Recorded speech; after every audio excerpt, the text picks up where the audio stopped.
snel werken op visie. Of noemen we hier weer zijn, maar daarvoor ja gaat die webben. Hurry, we doen nou wat neem hele dag. We stay worth hurry. We'd rather fall into place than point out a big disgrace. Start 'em young, then they won. The less they know, the better. Couldn't we remove this dark stain on the world? Have any of you ever thought about killing your dog and turning it into bacon? Have any of you ever thought about forcibly impregnating your cat and then killing its children so that you can steal its milk?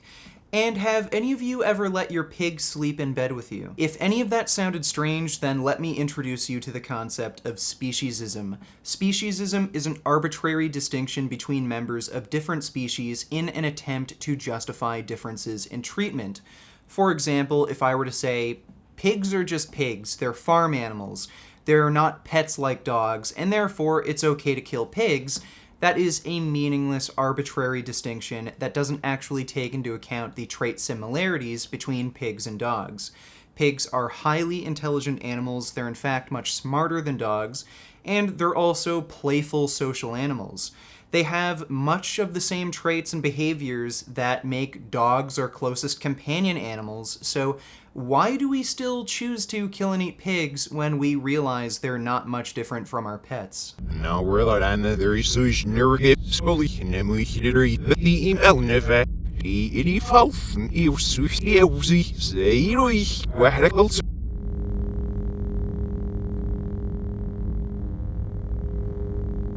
So I'll step look him with it and eating his paper first. I think it's safe to assume that the vast majority of people on the planet find killing animals distasteful. Virtually none of you watching would be interested in eating a double bacon cheeseburger if you were the ones who had the nasty task of slitting these animals' throats open and then chopping their corpses up into smaller bite-sized pieces. So pretty much all of us leave the dirty work up to other people, and because of the way the industry and supply chain is set up, most of us can live in blissful ignorance and never really think about the far-reaching consequences of our food choices because so few of us are exposed to how these animals are treated and killed. And industries like this thrive off of ignorance. The tobacco industry is probably the best other example of this. For the longest time, tobacco companies were able to use any kind of misleading advertising they wanted, glamorizing cigarette smoking, making false health claims, and even marketing directly to children. But once everyone found out how terrible cigarette smoking is, the government ended up restricting tobacco marketing and forced them to put disgusting photos on the front of every cigarette package to give everyone a good real look at what could actually happen to them if they continued to smoke. And of course, this massively reduced cigarette consumption because the public became well informed. Now, the meat, dairy, and egg industries are doing the exact same thing. They glamorize animal product consumption, showing happy people enjoying a meal while not showing you the animals that had to suffer and die to create that meal.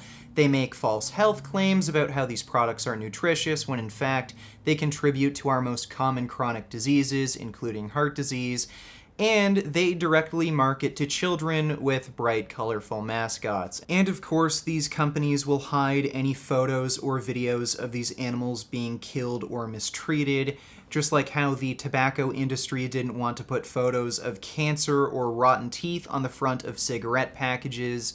The animal products industry doesn't want to put photos of cows, chickens, and pigs getting their throats slashed open on boxes of hamburgers, hot dogs, or chicken nuggets. They are able to make these products appeal to a mass market because they lie and keep the public ignorant, and many animal rights activists who are trying to expose these lies end up being silenced by these industries. Recently, 6 animal rights activists were charged with felonies after an investigation into a Utah turkey farm uncovered horrible mistreatment and abuse where animals were literally rotting to death the conditions on this farm were so horrible that the Norbist executives who contracted the farm were highly disturbed by what they saw and are even considering terminating their contract with the facility. So why would the animal rights activists responsible for uncovering this abuse be charged with felonies when even the company CEO agrees that the conditions on this farm were horrifying and unacceptable? It's because the industry is doing everything in its power to prevent you from seeing the truth. Norbest markets its turkeys as being raised in pristine, high mountain valleys, trying to trick consumers into believing that their turkeys have been humanely raised in grassy, open fields, when in reality they're just abused in literal hellholes. And of course, when this is exposed, it hurts their marketing strategy. So these big companies use the legal system to bully animal rights activists into staying silent so that the public can remain ignorant. Ignorance is definitely one of the main driving forces behind speciesism. If people knew the ways these animals were being treated, they would not support this difference in treatment.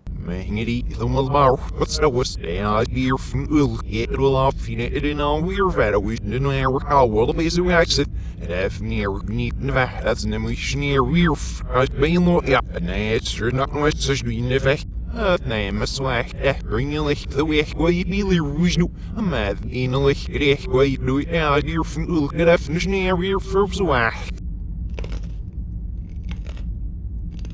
Snel, wat yeah. I'm sure there's going to be a lot of you who believe speciesism is justified due to so-called humane slaughter practices, although we can all agree that abusive factory-style farming is unacceptable. There are still quite a lot of people who think killing is justified so long as you treat the animals well before you kill them. This is a very bizarre argument because it does not confront the logical problem of speciesism. As I mentioned earlier, speciesism is an arbitrary distinction between members of different species in an attempt to justify differences in treatment. If you're going to claim that it's okay to kill pigs because you treated them well before you killed them, but you aren't comfortable with killing dogs even if they're treated well, then that's a clear double standard, it's completely illogical, and you aren't addressing the problem of speciesism.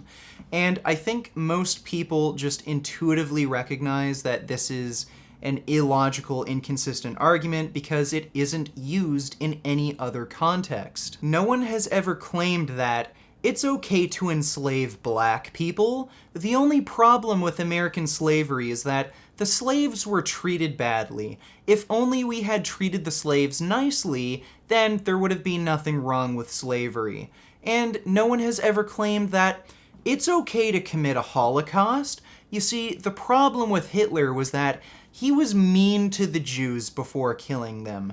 If only he had been nice to the Jews and given them a comfortable place to stay and plenty of food before he gassed them to death, then Hitler would have done nothing wrong. Slavery and the Holocaust have been recognized as wrong because not only is it blatant mistreatment, but the mistreatment was justified with racism, which, similar to speciesism, racism is an arbitrary distinction between people of different races in order to justify differences in treatment. Speciesism is no different than racism. It is a selfish and idiotic attempt to justify mistreatment by pointing out meaningless, arbitrary differences. Just because pigs are pink and say oink doesn't make it okay to needlessly murder them for your taste pleasure, whereas dogs should be loved and protected because they're furry and say bark.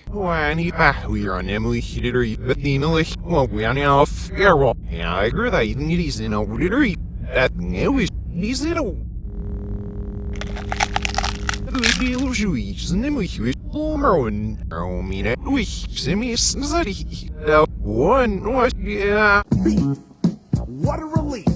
When will this poisonous product cease? This is another public service announcement. You can believe it or you can doubt it. Let us begin now with the cow. The way it gets to your plate and how.